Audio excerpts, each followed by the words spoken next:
ओम शांति।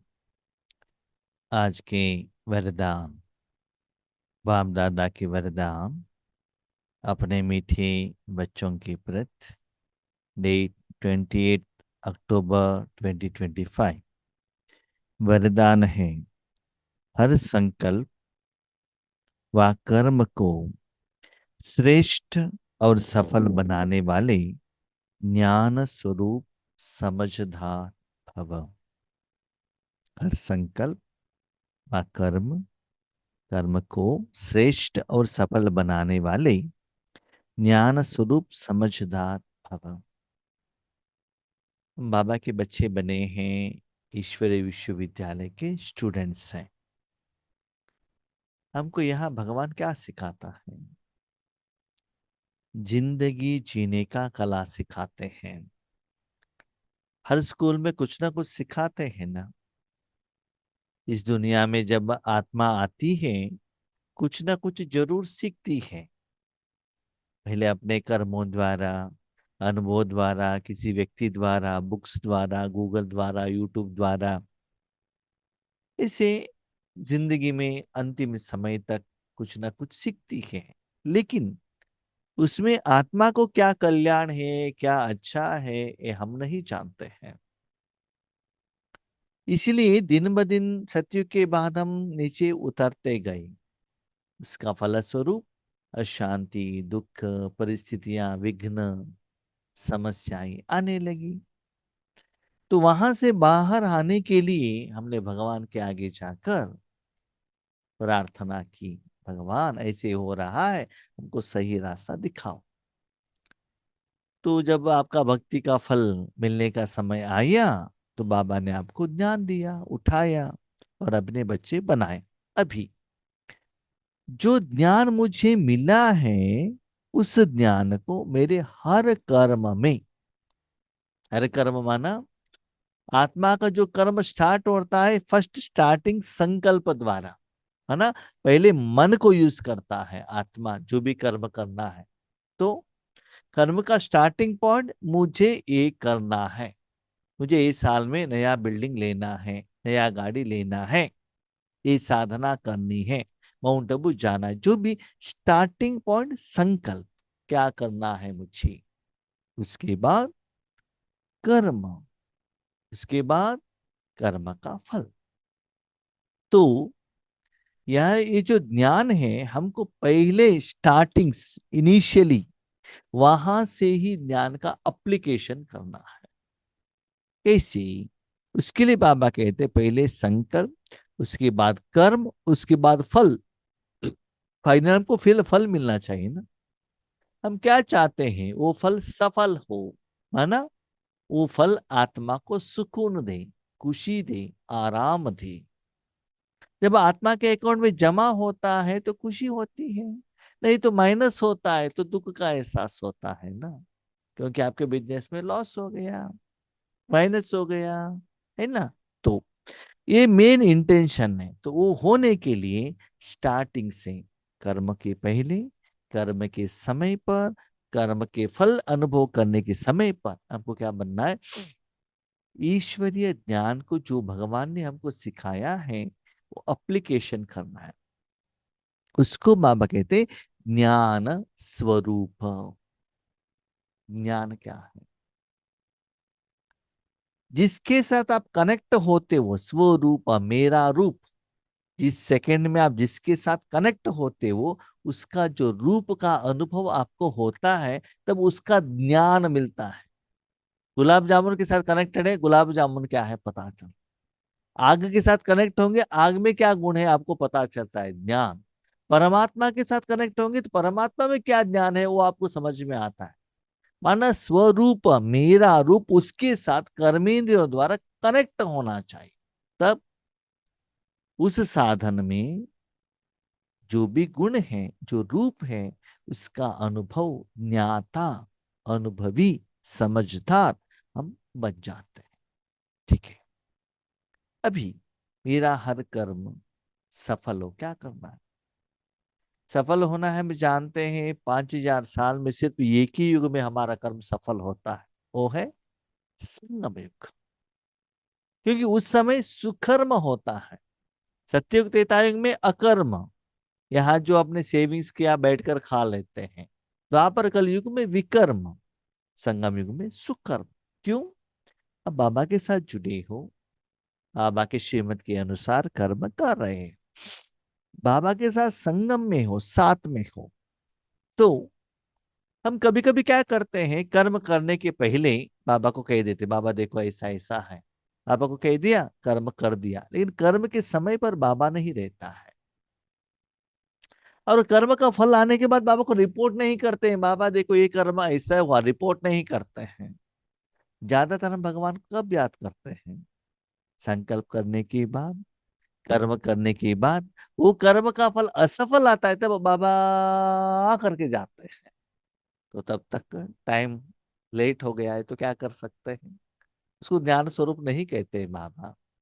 कर्म सफल होना स्टार्टिंग स्टेज से अप्लाई करना पड़ेगा ना। बाबा ये करूं कि नहीं करूं, बाबा से राय लेना पड़ेगा। तो उसके लिए बाबा कहते हैं, बच्चे स्टार्टिंग में अमृत वेले पूछो, बाबा ऐसा ऐसा मैं करने जा रहा हूँ, जा रही हूँ, करना है तो सपोर्ट करो, नहीं तो चेंज करो, आपका मर्जी। पहले बाबा को बताना पड़ेगा आपको, संकल्प करने के पहले। कर्म के समय में भी बाबा को साथ में रखना पड़ेगा, और कर्म का फल आने के बाद भी वो फल भी भगवान को समर्पण करना पड़ेगा। तो ये सभी होना है, तो ये तीनों स्टेप में आपको सफलता मूर्त बनना है। मन आपका, बुद्धि आपका, संस्कार, तन, समय, संकल्प, सर्व कर्मों के फल सब आपको दे दिया, जो करना है करो। ऐसे स्लोली हम अपने जिंदगी में क्या होता है, सब कुछ हम भगवान को समर्पण करते जाते हैं। कर्म बाबा करता है, उस समय हम मूर्ति के रूप में, इंस्ट्रूमेंट के रूप में मिल रहते हैं, और सफलता का अनुभव हम कर लेते हैं। तो वो स्थिति स्वरूप को अभी हमको अप्लाई करना पड़ता है, न केवल अमृत वेले के समय पर, न केवल आप जब ईश्वरी सेवा में रहते हो, सेवा केंद्र पर रहते हो, माउंट आबू में रहते हो, उस समय पर नहीं, सदा।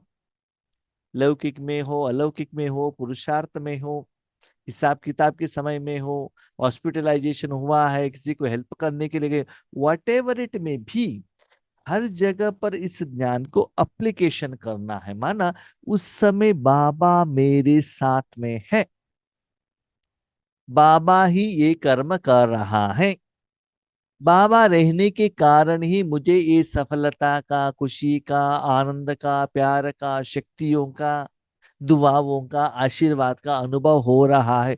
जो रूप, अनुभव, एहसास, उससे पता चलता है कि भगवान मेरे साथ में है। जब एसी में हो, ठंडी का अनुभव होता है, तब पता चलता है ना कि आप एसी में हो। शॉक लग गया तब आपको पता चलता है ना, मेरा शरीर का कोई अंग करंट के साथ कनेक्ट हुआ है ना। ऐसे ही बाबा कहते हैं, आपको कर्म के फल आने के टाइम पर, कर्म के समय पर, बाबा मेरे साथ में है, ये अनुभव होना चाहिए। उसके लिए आप बाबा के साथ कनेक्ट होना चाहिए। उसको बाबा के स्वरूप, बाबा का रूप आपके साथ में रहना पड़ता है। तो हर कर्म में ऐसे प्रैक्टिस करते जाएंगे, यही संस्कार आपका हो जाएगा, और सारा संगम युग आप खुशी में रहेंगे। तो इनको बाबा कहते हैं समझदार। सिर्फ ज्ञान पढ़ना, सुनना, सुनाना, इसको समझदार नहीं कहा जाता है। ज्ञान को अपने जिंदगी में उतारना, और उस फल का अनुभव खुद करना, स्वप्न नहीं देखना, दूसरों को गाइडेंस नहीं देना, खुद अनुभवी बनना, उसको कहते हैं समझना। जैसे छोटे बच्चे कुछ गलती करते हैं, उनको ज्यादा डांटते नहीं, क्योंकि वो अननोन है। लेकिन बड़े होने के बाद आपको कितना बात समझाया मैंने, आपको समझ में नहीं आता है क्या? कहते हैं ना, डांटते हैं ना। तो भगवान भी हमको बहुत समय से, हर रोज, हर बात में समझाइश दे रहे हैं, बच्चे ऐसे करो, ऐसे करो, ये गलत है, ठीक है, ये मत करना, ये करना। तो जब तक ज्ञान का एप्लीकेशन नहीं करेंगे, तब तक आपको समझदार नहीं कहा जाता है। एप्लीकेशन करने के बाद आपको वो सफलता का अनुभव भी नहीं हुआ, तब भी आपको समझदार नहीं कहा जाता है, क्योंकि अप्लाई किया तो भी विधि ठीक नहीं है तो रिजल्ट्स भी ठीक से नहीं आएगा। ये जो समझदार का जो विधि है भक्ति मार्ग में कैसे अप्लाई किया है, जो ज्ञान स्वरूप समझदार बनकर कोई भी संकल्प व कर्म करते हैं वे सफलता मूर्त बनते हैं। सुबह उठने के बाद बाबा सब कुछ आपका है, जो करना है करो। जो भी संकल्प करता है आपको लगता है लाइट का एहसास इस बाबा कर रहा है, जैसे कि अभी ईश्वरीय ज्ञान बाबा हमारे द्वारा सुना रहा है, उसको पता चलता है लाइटनेस। हम क्या करते हैं, मूर्ति के रूप में चुपचाप बाबा जो सुना रहे हैं ना, अटेंशन में रखते सुनते ही जाते क्या कह रहे हैं। बाबा जो भी कहता है मेरे द्वारा मेरे लिए ही कहता है। आपका तो मन इधर उधर जा सकता है, क्यों? ऐसा आपको कंडीशन नहीं है कि इसे यहाँ मन को रखो, लेकिन हमको वहां रख यहाँ रखना ही पड़ता है ना। ऐसा नहीं कि जो है वो पढ़ते चलो, ऐसा नहीं है। उसमें सीक्रेट मीनिंग निकालना है तो बाबा के साथ अटेंशन रखना पड़ेगा, बाबा से शक्ति लेना पड़ेगा, बाबा जो कहते हैं वो समझना पड़ेगा, आपके आगे प्रेजेंटेशन करना पड़ेगा, खुद अनुभव करना पड़ेगा, तभी तो वो कर्म सफल होता है। इसीलिए बाबा कहते हैं ऐसे स्टार्टिंग कर्म में ही बाबा को कहते बाबा आ जाओ आप क्लास करो, आप योग करो, हर कर्म बाबा आप करो, ऐसे मन से बाबा को सौंप देते और खुद सिर्फ मूर्त के रूप में बैठ जाते हैं। भगवान उस साधन को तन को हो आत्मा का हो जो भी है बाबा यूज करेगा, आप मूर्त बन जाएंगे। देखिए टेम्पल में जो मूर्ति रहता है ना, खुद क्या करता है? कोई नहीं। टेम्पल को कोई ओपन करता है, कोई झाड़ू लगाता है, उसको कोई उसको अभिषेक करवाता है, कोई सजाता है, कोई पूजा करता है, कोई आकर मांग रहा है, कोई उसको फल दे रहा है। मूर्ति से ओनली इंस्ट्रूमेंट है ना। यस, मूर्ति माना वो भगवान का इंस्ट्रूमेंट है जो टेम्पल में रहता है ना। इसे आप भी क्या करो, मूर्त बनो भगवान के हाथ में, लेकिन वो सब समय पर बाबा आपको यूज करता है। आपको वो अनुभव होना चाहिए कि मेरे सारे कर्मेंद्रियों को इंक्लूडिंग आत्मा को बाबा यूज कर रहा है। तो इसके यादगार में भक्ति मार्ग में क्या दिखाया है, इसी का यादगार भक्ति मार्ग में कार्य प्रारंभ करने के समय स्वस्तिका निकालते हैं। स्वस्तिका, ओम और स्वस्तिका, है ना। जैसे हमारा 4 युग का या 5 युग का स्वस्तिक दिखाते हैं ना, ओ स्वस्तिका माना पहले स्वस्थिति को रेडी करके उसके बाद कर्म में चलो। जैसे भोजन बनाने के लिए जो भी ग्रोसरी है, सिलेंडर है, पानी है और भोजन बनाने का रूम है, वो सभी रेडी करके उसके बाद कर्म में जाते हो ना। माउंट आबू में जाना है, जो भी साधन है, मेडिसिन हो, जग हो, बेडशीट्स हो, आधार कार्ड हो, मोबाइल हो, जो भी है वो लेकर रेडी करके जाते हो ना। ऐसे ही जो भी कर्म करना है, मन बुद्धि को कैसे रेडी करना है, आत्मा को कैसे रेडी करना है, कपड़े को रेडी करके जाते हो, शरीर को रेडी करके जाते हो, बच्चों को लेकर जाना है तो उनको रेडी करके जाते हो, लेकिन कर्म के लिए बच्चे आत्मा और मन बुद्धि संस्कार भी तो चाहिए ना। तो उसको भी पहले एक स्थिति में स्थित करना है ना। कौन करेगा? मालिक तो आप ही हैं। आपने ठीक से कपड़ा नहीं पहन लिया तो आपकी माँ ठीक कर सकती है और कोई कर सकता है, लेकिन मन बुद्धि को आपको ही तो कैरी करना है। आपका लगेज और कोई कैरी कर सकता है, उसको आप पैसा दे सकते हो, लेकिन आपके शरीर को भी कोई लेकर जा सकता है, उसको आप पेमेंट कर सकते हो, लेकिन मन बुद्धि को आपको ही कैरी करना है। उसका मालिक 100%, 5000 ईयर्स आप ही हो। तो हर कर्म सफल होना है तो उसको पहले स्थिति में सेट करना पड़ता है। जैसे भोजन खाने के पहले शरीर को बिठाते हैं ना, सोने के लिए भी एक पोजीशन है ना शरीर के लिए। खड़ा होकर सो सकते हैं क्या? नहीं है ना। तो उसका याद कर स्वस्थिक माना कर्म करने के पहले स्वस्थिति। क्या है स्वस्थिति? इस संगम युग में हूं, मेरा कर्म सफल होना है तो बाबा को साथ में रखना पड़ेगा। समय के अनुसार, वातावरण वायुमंडल के अनुसार अभी भगवान से ही कर्म कराना पड़ेगा, मुझे कुछ नहीं करना है। साधन आपके हाथ में दे दिया, मन बुद्धि, और आपको जो करना है करो। जितना समय चाहिए ले लो। ऐसी स्थिति में सेट करके उस मन बुद्धि को क्लीन करके उसके हाथ में देकर उसके बाद संकल्प करो। बाबा को कहो, बाबा इस मन द्वारा जो भी संकल्प करना है आप करो। आज सारे दिन इस मन बुद्धि द्वारा आपको जो करना है आप डिसाइड करो। कर्म भी आप करो और फल भी आप ले लो। सिर्फ मैं मूर्ति के रूप में क्या करता हूं, देखता ही रहता हूं निमित्त होकर। तो इसी के लिए लौकिक रूप में भी जो भी कोई पूजा पाठ भगवान के प्रति स्टार्ट होता है, पहले वहां रंगोली लगाते हैं, वहां ओम स्वस्तिक श्री सभी लिखते हैं। तो स्वस्तिक लिखने का मेन रीजन आज बाबा ने कहा स्वस्थिति को रेडी करना। इसका मतलब आत्मा और मन बुद्धि संकल्प समय श्वास कर्मेंद्रिय कर्म का फल भगवान के हाथ में दे देना। इस शरीर का बीमारी है उसको लेकर जाके डॉक्टर के हाथ में दे देते हो ना। आपके शरीर या और किसी के शरीर डॉक्टर ने ले लिया, आईसीयू में रख दिया, तो आप सेफ रहेंगे। यस, उनका जिम्मेदारी हो गया ना अभी। तो जितना बाबा यूज करता जाएगा उसका सप्त गुणों का अनुभव आपको होता रहेगा। तब क्या बनेंगे आप, ज्ञान स्वरूप। एक तो स्वस्तिक लिखते हैं, दूसरा कोई भी पूजा स्टार्ट करते हैं तो पहले विघ्न विनाशक गणेश जी का पूजा चलता है।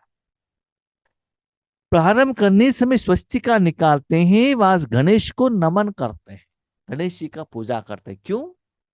गणेश को कहा जाता है निर्विघ्न विघ्न विनाशक। वो कर्म कंप्लीट होने तक कोई भी विघ्न न आए। यह स्वस्तिका स्वस्थिति में स्थित होने और गणेश नॉलेजफुल की स्थिति का सूचक है। नॉलेजफुल, सिर्फ नॉलेज नहीं। इसलिए गणेश जी को सिर बड़ा दिखाते हैं, तो बड़े बड़े कान छोटे छोटे आंख और शुंड दिखाते हैं। वो शुंड क्या करता है? जैसे कि गंदा पानी में भी शुंड लगाता है तो अच्छा पानी ही ले लेता है ना एक हाथी। ऐसे हमको दुनिया में मन को लगाना है लेकिन अच्छे को ही लेना है। लोगों को ज्यादा सुनना है और सोचना है ज्यादा, क्यों क्या कब कैसे। इतना समय में हमने जो जिंदगी बिताई, हमारे पास जो अनुभव है, नॉलेजफुल बने हो ना। अभी हमने ये नॉलेज के आधार पर अनुभव के आधार पर हमको ये पक्का पता चलता है वर्तमान समय में दुनिया में इतना टेंशन है। हमको सारा कर भगवान से ही कराना है, मुझे नहीं करना है, भगवान से करवाना है। नॉलेजफुल। मैं 50% बाबा 50% नहीं, मैं 98% बाबा 2% नहीं। हाँ? बाबा कहते 100% नॉलेजफुल है ना, भगवान से कर्म कराने का। तो स्टार्टिंग से एंड तक, कर्म स्टार्ट करने से कर्म करने तक, कर्म का फल आने तक संपूर्ण भगवान को समर्पित होंगे। और भगवान साथ में है वो अनुभव होगा, उसको कहते हैं नॉलेजफुल। और उस जगह पर सेवा के लिए बाबा भेजते हैं, तब हमको पता चलता है ये प्रोग्राम का सारा प्लानिंग बाबा का है। कैसे? न वातावरण का ऑपोजिशन, न वायुमंडल का ऑपोजिशन, जहां जो आते हैं वहां न कोई आत्माओं का ऑपोजिशन। कहां भी ऑपोजिशन नहीं होता है, सब लोग खुश, कोई टेंशन नहीं। उससे पता चलता है स्टार्टिंग से एंड तक बाबा का साथ और हाथ है। इसीलिए अपने मन बुद्धि को उतना समय भगवान के हाथ में देना, नॉलेजफुल होना। एक बात याद रखिएगा, कितना मैं करके आप आगे बढ़ते हो ना, उतना आपको असफलता मिलता है। अभी समय है भगवान को यूज करने का।